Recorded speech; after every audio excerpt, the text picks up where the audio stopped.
Oh, what's going on, gang? How's it going? Welcome on back to Football Therapy with me, your host, Jan.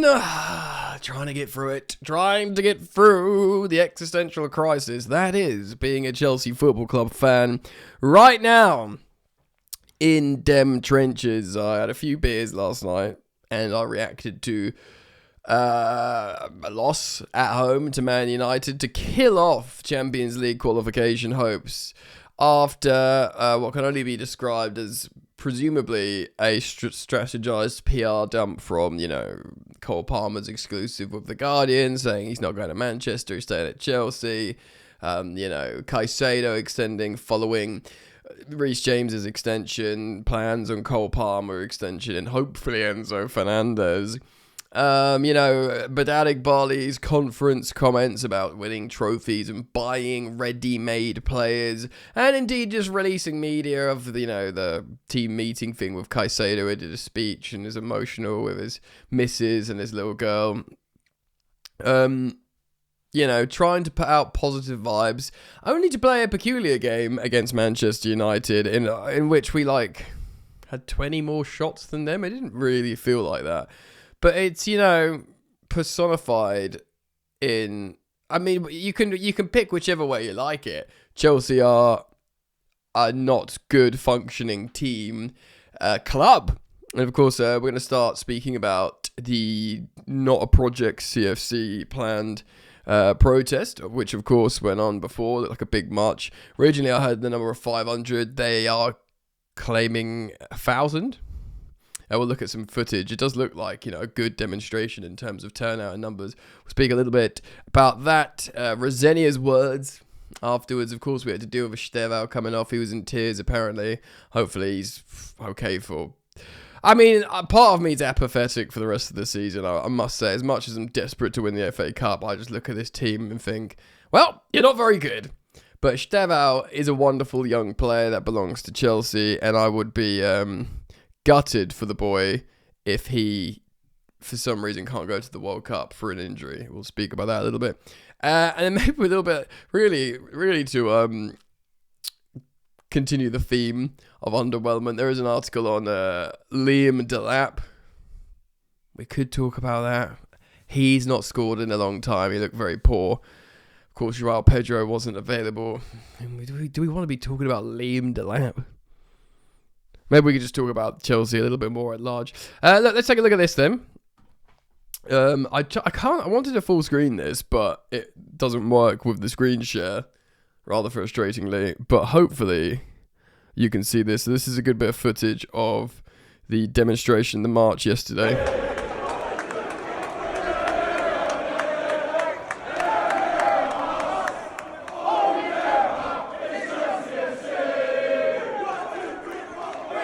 So, Chelsea fans peacefully demonstrating, some Strasbourg fans there apparently as well.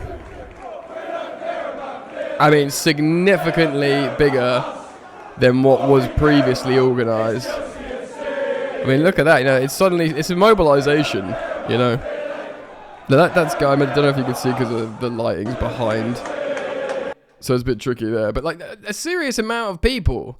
This is not... They're going to have to start thinking about, this. And look, this is... Look at this. This is L'Equipe, French publication, L'Equipe. Strasbourg Ultras protest in London against Bluco. And look at the picture, It's not quite like Super League stuff. Remember when there's that iconic photo of Petr Cech going out and speaking to the Super League. Henry Winter did a really interesting post on X, actually. About how at least someone had the minerals to go out and speak to the Chelsea fans connected to the club, whereas now there's nothing. So there's hold on, let's have a look here. Obviously these are photos that could be licensed. Cech went out, but the whole Fulham Broadway was completely packed. But obviously the Super League was an existential threat to English football at large. Not just Chelsea, but everyone was mobilising, but it worked really well in terms of, down the Fulham Road, Fulham Broadway. But if you click on images from the Super League. See if we can get that bigger. It just went on forever. It was a really, really, really big protest. Loads and loads of players. People still wearing masks. I think it was closer to the pandemic. But it was obviously that was more of an existential threat to football. But Chelsea fans are feeling an existential threat to their club at the moment. You can tell the sporting hierarchy are feeling a bit twitchy because the fact how they did like this kind of like strategized PR dump. It's tough, man. I mean, congratulations to everyone who went out and had your voice heard. I think it's important that you do that. I've been saying this for months in all the protests, whether it was, no to Ricketts, Super League, previous iterations of this sort of Clear Lake Bowley. Things are bad at Chelsea, and make your voice heard. Even if it doesn't mean Blue Co are going to sell. I know the message here is Blue Co out, but at the very least, even if it's not a realistic, an imminently realistic demand, sell and leave, because A, they probably just won't. It's not as easy as that, and B, like with the stringent owners and directors tests, what next American consortium will come in. So it's tricky, but what I do think is really important is that people are just saying, no, this is, excuse my French, bollocks, basically. You can't keep doing this. We're disconnecting. You've diluted too much of the winning and cultural DNA out of Chelsea. Yeah, you've had a few hits. It would be remiss of me to, say otherwise. Signing Estevao, Palmer, and probably Joao Pedro and Caicedo and maybe Enzo Fernandez, but he might leave. Good. Well done, you. Santos as well. Maybe a few others that we'll see. Maybe Penders will be good, but a demonstrable amount of misses as well, and just a sort of air of arrogance in terms of how they've structured and ran the club, and I think. They should be some sweating people in the boardroom right now, in terms of how things are going, because we've lost 4 consecutive Premier League games without scoring a goal, which is historic. So let's talk a little bit more about the game in isolation. Right, so I'm going to be referencing this. Every word Liam Rosenior said on Man United loss, Enzo Fernandez snub, Cole Palmer comments. Of course, this is Bobby Vincent, senior Chelsea reporter, football.london. Let's see, Juan. Rosenior has just finished his post-match press conference following our 1-0 defeat at home to Man United. A Man United side that had Heaven and Mazwari centre-back partnerships. We could not score in a brothel. You can't score against those guys as a centre-back partnership. It's a disgracia. There's no other way of saying it. It's a disgrace. It's a disgrace. It's a disgrace. It's a disgrace. It's a disgrace. There was mass boos around Stamford. My mate is a United fan. WhatsApp me. He's got some young kids. He's not too clocked in lately. Football. Why are Chelsea fans booing at half time? And I had to just basically be like, look, mate, we're in existential footballing, sporting, performative enjoyment crisis, and there's literally just this massive march before the game. I had to really offer context here, and Cunha's first half strike proving enough for the visitors. Good assist, good goal, but that's pretty much the only thing they had. Rosenior's side have now lost their last 6 of 7 matches in all competitions. And where was that win, gang? Port Vale, baby! Bottom of League One. And 4 Premier League games in a row without scoring. So let's have a read then. Was this a difficult result to take, Liam? Oh, Liam. Let's see what Liam's got to say for himself, shall we? They had 1 shot on our goal when we were down to 10 men. Yeah, I did forget to mention that when Fofana was off briefly. Off with injury, and they score. Fine, but you guys score yourselves, right? And then we have wave after attack. Wave after wave. Didn't really feel like it. Crosses in the box. Oh, yeah, Delap should be meeting those. I don't even think I'll put myself through to that Delap article, guys.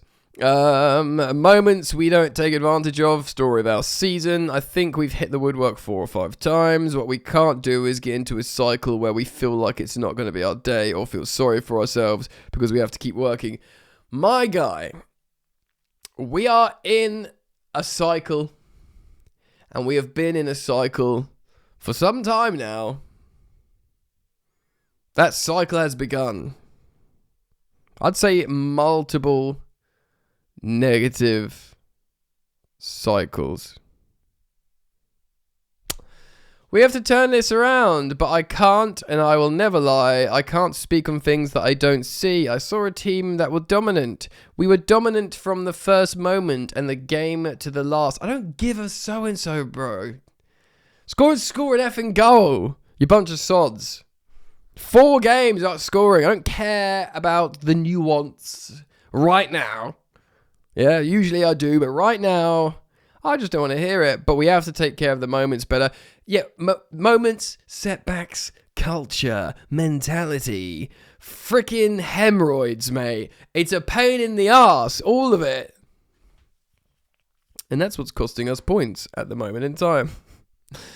So this is about my Stevo injured, of course. Yeah, he was devastated. He was crying at halftime. Bless him, man. Really devastated for him. It looks like his hamstring. And that's a moment, actually, when he's running through on that goal 1v1 and he pulls his hamstring in the moment. They're good lads, I have to say. They're honest. They work hard. I don't want them to feel like everything's against them. I hope Este comes back sooner rather than later. Just for his sake, man. I hope he goes to the World Cup, because he will go to the World Cup. Bun Chelsea this season, man. Do you know what I mean? Live your life. Enjoy the sun. You know, he goes to the World Cup. You guys watching, if you drink, have a drink. If you don't, whatever. Just enjoy yourself. Relax. Make yourself some nice food. Hang out with your loved ones. Don't let this team bring you down. I have to talk about them. This is my job. I've just bought a house. I don't know how I'm going to pay for it, especially with Chelsea trying to ruin me and put me in the ground. But here we are. What was the decision for Enzo Fernandez not to wear the captain's armband in Reece James's absence? Ooh. Well, the decision is we have a leadership group. It's effing leadership group. I don't want to hear about the leadership group, the freaking medical team, the respecting the ball. I don't even know if they're respecting the ball these days. The freaking sacred dressing room, all that nonsense. Just go and win an effing game. Just go and kick the ball in the back of the goal, yeah. Kick the ball past Aiden Heaven in Mazwari, yeah. At home, with all your attackers, yeah. Go and kick the ball past a child and a fullback into the goal. Into the goal. Score a goal. I don't even care if we concede that Cunha goal. It's good cutback fish. But go and score a few goals. Score a few goals. Is that too much to ask?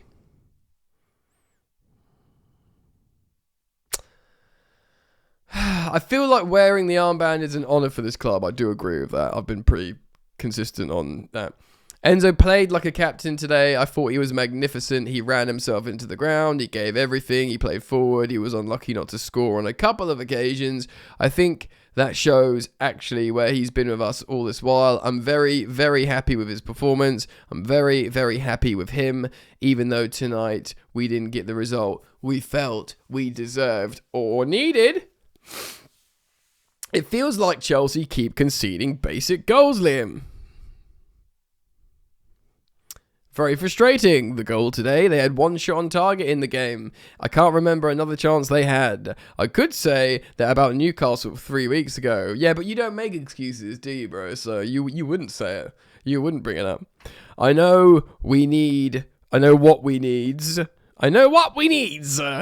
To improve. I know it's from the deep south at this club, because you cannot work that hard to score a goal and the other team have one shot and one score. Yeah, because they bought like big boy Premier League proven players. Yeah, and Barmo, Cunha, Even if they're not going to post big numbers, they will just have these moments. We have a bunch of knobheads. That's unfair. We have a bunch of kids. Some are talented. Some aren't good enough to be at Chelsea. And possibly some knobheads in there too. Right, it feels like, we've read this. I know it needs to be done, yada, yada, yada. We need to improve in that aspect. If we're going to give ourselves any chance to win a game, any chance to win a game, how about you score a freaking goal? You can't win games without scoring goals. Unless, of course, they chuck one in for you. Jeez Louise, man. It's a big blow in the Champions League race, Liam. It gives us a mountain to climb. It's not insurmountable, but it is. Because we can't score a single goal in, best part of, 360 minutes? Is that right? 180, 360 plus. Probably best part of 200 minutes. It is insurmountable. It's insurmountable. If we qualify for the Conference League, I think you can decline to be in it. And I think we should decline to be in it. We've won it. Well done. I do not want to be regulars in that club, bro. Oh, you're back. You're back, says friggin... I can't even remember any of the teams we played. Heidenheim. You're back. Mudryk would probably be unbanned by then. It'd be like, Heidenheim. Full circle. The last game he played. Gives us a mountain to climb. Yada, yada, yada. We have to go to Brighton with the idea that we have to win to kickstart the rest of our season. Look, I don't want to be a negative Nancy here, but it kind of feels like the season's finished. We got Leeds in the FA Cup semi. If we lose to them, I'm gonna be a very unhappy boy. And it's a massive. I mean, we literally can't score a goal against anyone, so why should I have any confidence about Leeds? We couldn't score a goal past Aiden Heaven and Mazwari centre-back partnership at home at Stamford Bridge with all those attacking players. So why should I think we beat Leeds? We'll probably lose to Man City in the FA Cup final, but it's a one-off game. Whatever, anything can happen. But at the moment, it's just feeling like this season's not there to be kickstarted anymore. Fernandes is injured. I just saw him in the dressing room. I think it was his calf. I'm hoping it's cramp. He's getting to work on it right now because we want him fit for Tuesday. I think the fact he ran himself into the ground, yeah, man of his stature and quality. Yeah, you're loving up Enzo Fernandez again. Cole Palmer said pre-match that everything changes if Chelsea don't get Champions League football. What are the consequences if the club do not, in terms of losing players, signing players? Well, obviously, there'll be big consequences in it. He says, look, the honest answer is, I don't know. The honest answer is we're still fighting, and we'll address that situation at the end of the season. Whatever the situation is, in terms of the game tonight, it's a really, really difficult one to take because people don't want to hear me say how well we played and how we didn't win the game. No, I don't want to hear it. I do not want to hear it. I do not want to hear it. I do not want to hear it. I do not want to hear it. Yeah, you made me hear it. You made me listen. We're here to win. There are many elements, actually, that the process of underlying things that we're looking into that suggest if you stay in this process, we will win games of football. It doesn't look like it at the moment, but the reality is Manchester United have come in, had one shot, one goal, 10 men. Yes. It is true. But I don't want to hear it. That's fine in isolation, but not after 4 losses in a row without scoring. Should we just do like a moment of like spiritual calming? Should we just ground ourselves for a little bit here? Look, Stevao, I'm looking at the other Athletics articles. Stevao in tears. Liam Delap's bad. I don't think I'm going to subject you to this kind of stuff now. You don't need that now. If you're watching it from England, it's a beautiful sunny day. Spring day in the kingdom. Frank Lampard's taking Coventry up to the Premier League. There's good stuff out there. Spurs drew again. They're still in the relegation zone. Just great stuff to still enjoy. Sadly, our team is buttocks. But Maybe it won't be towards the end. Be very interesting to see all developments with the fallout from the protest. And yeah, man, just can we get better to the sporting directors? Because there was like some sort of whiff from Badal Iqbali that maybe the sporting directors might be under some sort of performance review. I tell you what. If in the summer there's a big clear out, the sporting directors go. I mean, the sporting directors are more likely to go than the effing owners. But just say there you go. Someone else comes in, buys a couple of senior players. Some other stuff happens. Maybe a new manager comes in. I do like Liam. Greatest of respect for Liam, but I can't see us moving forward with him right now at his current level of management. But say there's a bunch of change. Maybe the morale was, as summer loving, World Cup, all that kind of stuff. Maybe. Let me know your thoughts. Please do leave them. Thank you for liking and subscribing here on YouTube, Football Therapy. Please do consider checking me out on your podcast platforms, searching Football Therapy Podcast, and giving me a follow on and a 5-star on your preferred platforms if you do want to support me. That's nice. Thank you for dropping your hype points down here. Slide across the comments, and there's the hype button. Alright, peace.